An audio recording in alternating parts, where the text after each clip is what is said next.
And now, the moment you've all been waiting for. You're tuned in to Tapped Out.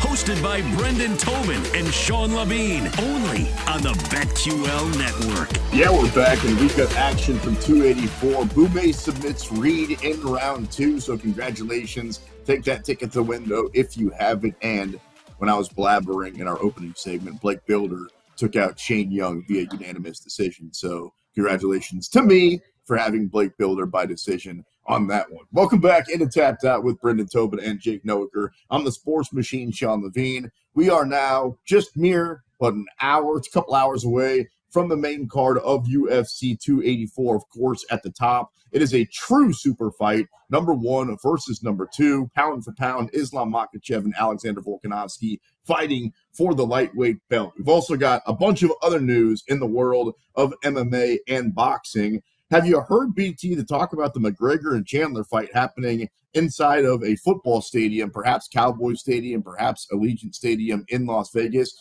It feels like this makes a lot of sense. Like, we've had the boxing fights there, right? Pacquiao has sold out Cowboy Stadium before. They got the giant scoreboard. Obviously, Vegas makes a lot of sense, too. And with McGregor, if you have it at a place like T-Mobile, you're almost underselling because there's at least another 15, probably 20,000 tickets you could sell. So I actually think this could happen inside of a football stadium. Yeah, I feel like Conor McGregor has been worthy of that for a long time. He's been wanting to do something like that in Ireland for a while. It's usually Dana White who throws cold water on the whole football stadium thing. He's a guy who says he likes arenas, he likes the intimate atmosphere. But, you know, this is certainly a star who's capable of doing it. It is awesome seeing a fight in there. I watched Errol Spence versus Mikey Garcia at AT&T Stadium, and it is really, really cool. I mean, you are distracted by that screen. Don't get it twisted. It's tough not, hurting your neck and just looking up the entire time at that giant screen. But just the idea of it, just kind of an ego thing for the UFC and for Conor to go to Jerry's World or to go to Allegiant Stadium. He's definitely worthy of that. If all you knew, the only bit of information that I told you was that fight ends by knockout, who do you think is more likely to be the guy throwing the knockout punch, Michael Chandler or Conor McGregor? I don't know. That's a ridiculous question, dude. I think they're both capable of getting knockouts. Like, what do you mean? I think they're both capable of winning that fight via knockout. I think the thing I'm concerned with Conor, though, is, he already was feeling a little bit more one-dimensional in the Poirier fights. Like, he really fell in love with that boxing and, wasn't throwing as many kicks. And now he's got that we've seen with guys like Anderson Silva's the most recognizable. Like, it's just not quite the same. You don't come back from an injury like that the same. So I'm wondering, how does he handle that? What is he going to look like? And Michael Chandler is a good wrestler. Like, he has a very clear advantage there. It's just a matter of, does he want to use it? Because he usually fights like a wild man. For the record, guys, that's the second time that BT's told me I asked a ridiculous question, because the UFC is making its return to, wait for it, Kansas City. That's right. The middle of the world is back, baby. April 15th. They gave us a good one. Max Holloway versus Arnold Allen. I'll take that for a fight night. Last time it was Robert Whitaker versus Jacare Souza 6 or 7 years ago. And so I asked my guys, my good friends, Brendan Tobin, Jake Noaker, I said, hey, guys, I got plenty of room on the couch. I got a spare room. Why don't you guys come to Kansas City? And Jake's like, at least humoring me, talking about if I can find a cheap flight or whatever. And here's what Brendan says. Bro, they're fighting a week before in Miami, a pay-per-view with Jorge Masvidal. You think I'm getting my ass to Kansas City?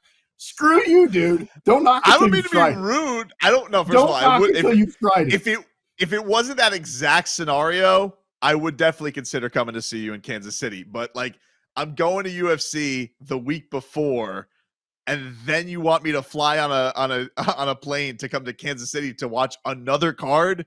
I don't know, man. I don't feel like that's going to go over well with the missus.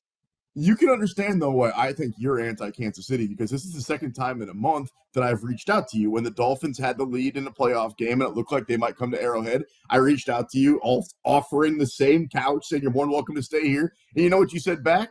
Nothing. You didn't even respond to my text. No, so that's not true, because I didn't understand your text. Kansas City. I thought your text was referring to if the Dolphins win, do they go to Kansas City? Like when you're referring to you saying Listen to you this guys, I guy thought you were referring backtrack. to me amongst Listen the to this guy. Dolphins. So I didn't realize that was a personal invite. I thought you just didn't know how NFL seating worked. Listen to this guy back up. Beep, beep. I'm glad to hear that your reverse button is working. Brendan Tobin, Sports Machine, Sean Levine, talking a little fighting here. UFC 284 tonight. In fact, it's already underway. Main card is just a couple hours away from Australia, mate. John versus Gon. That means after this is going to be the next pay-per-view in April. What do you think the buys look like compared to, I guess, what John used to get? And maybe for a reference point like tonight, because it feels like tonight you get to be a little bit more of a fighter geek like you and I. And I think that it goes a little bit outside that. People know Volkanovski, people know Islam because of the Khabib ties and everything. They're going to hear the number 1, number 2 story, but they're not two giants that naturally sell just by looking at them the same way that Gon and John do. So what type of numbers do you think both tonight and John and Gon end up pulling? That's an interesting one because John's never been the biggest pay-per-view draw in the world if he doesn't have the right dance partner. Though. Very big though. He's decent, but it usually like if it has to be like the right kind of matchup. Now the thing that he has is the allure of he's moving up to heavyweight and he's been gone for a very long time. So I do think that that's going to be a lot of business just on its own. John Jones coming back and doing something fans have been wanting him to do for a very long time. I think that's already going to get a lot of people to fork over their money. So I would already say he's going to cross like the 500,000 threshold pay-per-view buys from that, which this day and age is really good. It's pay-per-view. The pay-per-view model has been a brutal business model than it was back in the days of Conor McGregor and Floyd Mayweather in their primes, where it felt like every time they could roll out there and get 1 million plus pay-per-view buys. So I think it would be a big feather in John's cap if he could do that. If we could get some kind of shenanigans beforehand, a pushing and shoving, a type of brouhaha, I think that during fight week, that certainly would help things because, usually Ciryl Gane keeps himself very, even keeled. He's not a guy who really gets to the boiling point, but I think that always helps business. No, dude, you're the only person that's ever asked for shenanigans during the week of a John Jones fight. Like, we get those naturally. We don't need any John Jones crap. Connor and Chandler were talking about, I think it was actually the Chandler side, talking about that they could do like 1 million, 1.5 million, 2 million pay-per-view buys. I think he said 2 million. I think 2 million. That's 2 million is crazy. That's crazy. Yeah, 2 million? that's 2 million is like that's insanity. I think that maybe if this was Connor in his heyday, yeah, I think that Michael Chandler's the type of guy that could build up a fight like that. I think if they cracked 1 million, I think that they should be doing backflips. That'd be huge. Even if it gets to like 1.3 or something like that. But look, it's going to do awesome business. I just thought that when I saw that, I'm like, that is going to need some kind of mainstream fight between the both of them to lead up to that, or some kind of real bad blood. And I don't necessarily know that they have that, but I guess we will see during the Ultimate Fighter and see what the build-up's going to be like. But 2 million seems really, really ambitious from Iron Michael. Why don't you watch it and let me know? I've been good on the Ultimate Fighter now for a while. I'll probably give it first episode. No, I'll watch the first episode or two, and I'll see. Maybe it's worth watching. Like I said earlier, don't knock it till you've tried it.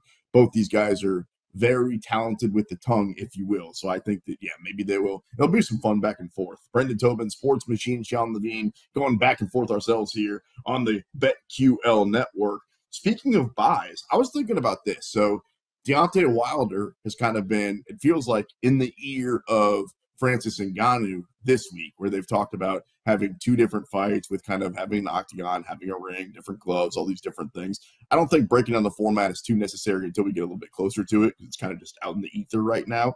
That being said, I do like Ngannou fighting Wilder a whole lot more than I like Ngannou fighting Tyson Fury, because it feels like Ngannou doesn't really have much of a chance against either one. But against Tyson Fury, he has absolutely no chance. Against Deontay Wilder, just because we've seen him lose, and we've seen him lose recently, maybe you could talk yourself into it. And ultimately, it comes down to how much money can the promotion, whatever promotion ends up taking this on, makes. I actually think in a weird way, they could maybe make more money if it's Deontay Wilder than if it's Tyson Fury. I don't know about that. I also I say that agreeing with you that I want that fight more in Wilder versus Ngannou. I just think it is more competitive. I think it's more intriguing, but he's still not the business draw, the talker that Tyson Fury is. He's not the the man at heavyweight right now. He's lost to Tyson Fury twice. So I think business wise, it would still do a lot with Francis Ngannou versus Tyson Fury. Would do more business, but I just think it's more fun to think about what would him and Wilder, what could happen in that fight, because I know what's going to happen. As you know, as people who know fighting and people who watch a lot of fighting, you should know that Tyson Fury in a boxing match would absolutely dust up Francis Ngannou. And while I think that Deontay Wilder should too, he is a guy who doesn't box. He likes to set up opponents and make them feel a little comfortable and explode for that one big shot. I think it could be a really fun first 3 rounds, maybe only make it an 8-round fight or something like that. So while I want that fight more, I don't necessarily know that it does the bigger business, but it was fun to hear about. We're always talking about hybrid fight. What I would really like is I want the boxer one time to say, I'll do 1-1, but the first one has to be in MMA.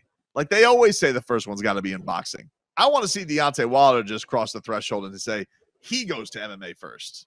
Why aren't we there yet? Why is it always the opposite, that these MMA guys, whether it's Askren or whether it's Woodley or whoever it is, has to dumb down their skill set because they're allowed to box in the UFC or whatever, octagon or cage they step into, but they could also happen to kick and grapple and choke and elbow and all the knee and all these different, the whole entire skill set that is mixed martial arts. I don't understand why we haven't seen the opposite yet, where one of these boxers says, all right, look, yeah, I can strike, but trust me, I can also, let me train for a little bit. I don't know, maybe I'm talking about what Jake Paul's doing right now, where it feels like he's kind of in the transformation of trying to at least humor us to become an MMA fighter, because we haven't seen it. And the more I talk, the more I know why it is, because developing that skill set takes a whole lot longer than it does just some hands. And frankly, the hands of some of these YouTube fighters aren't really that good. Yeah, well, I think the thing with Deontay that intrigues me is, like, if he gets in there with Francis Ngannou, I don't feel like Francis is going to try and grapple him. Francis isn't, like, the biggest kicker in the world. So I feel like it is kind of going to be the freak show that Tyson Fury was trying to sell it to everybody, right? Like 4-ounce gloves, but it's basically, boxing rules. But what's Wilder going to do though? Like from his side, like he obviously he's got that unbelievable one-hitter quitter power. In an MMA match, what's he going to do? Even if we gave him a year training, what's he going to do? He'd look. It's basically going to be. I mean, like, I don't know. If Francis Ngannou kicks him once, he's probably going to be in trouble. But if we have almost like a Stephen Wonderboy Thompson, Kevin Holland gentleman's agreement, where they're like no takedowns, then all of a sudden we're in business. I feel like it could be a fun fight. It's been 5 years to the day that Israel Adesanya made his debut. Feels like the guy's been around for so long. Where do you think he is as of today? And I guess the bigger picture of the UFC, obviously they've been around now for 30 years. You see it on the gloves. It feels like he's a guy that cemented himself already as, top, what do you want to say? Top 10, top 12 fighter already, with a chance that it's all said and done to be a top 5 fighter. Is that fair to say? Wow. Like a top 10 fighter, top 5 fighter all time? Yeah, I mean, let's see what happens on the rest of his resume. I mean, if he gets his belt back, I don't even know if people still look at him. And I know that they fought, but like, come on, he fought him and he's old. I still don't think that people put him above Anderson as like the best middleweight of all time. No. I agree, but I think Anderson is in that conversation of, some people will tell you Anderson's the greatest of all time. Most people consider him in the top 3. I think that It's the same thing with GSP. John Jones is widely regarded as the GOAT. You'll have some sort of argument for Khabib, but you don't really hear a lot of other guys in that conversation, which is why I'm talking about that next guy in like the top 5, top 6. That's obviously the ceiling. That's wishful thinking for Adesanya and his fans, but that's where I think he could end up based on what he's done so far. And he's also not that old, right? Like if these guys are fighting, and I'm not saying he's going to be Glover Teixeira and fight for another 10 years or anything like that, but he's going to be in the promotion for a while. Yeah, he's got time. You know what? I think it'll be a fair question to see if he gets his belt back. You know, like that's going to be an interesting thing too. Like if he becomes a two-time champion, because he did take his big swing at, you know, becoming a 2-division champion, and it didn't go good for him. And now he has this thing with Alex Bejeda, where, you know, I think it is a big deal if he's not able to go beat him. It's not saying like he's not going to, you know, end up in the UFC Hall of Fame one day. He is, you know, one of, you know, he's one of the best, but I don't know if I don't know if I put him as one of the elite yet. I don't think he's a Mount Rushmore fighter. All right, so BT tells me I'm getting a little excited on Style Bender. I'm also a little excited coming up next. We're going to welcome on half of the co-main event. That's right, the banger himself, Josh Emmett, joins Tapped Out. You're locked into the BetQL network.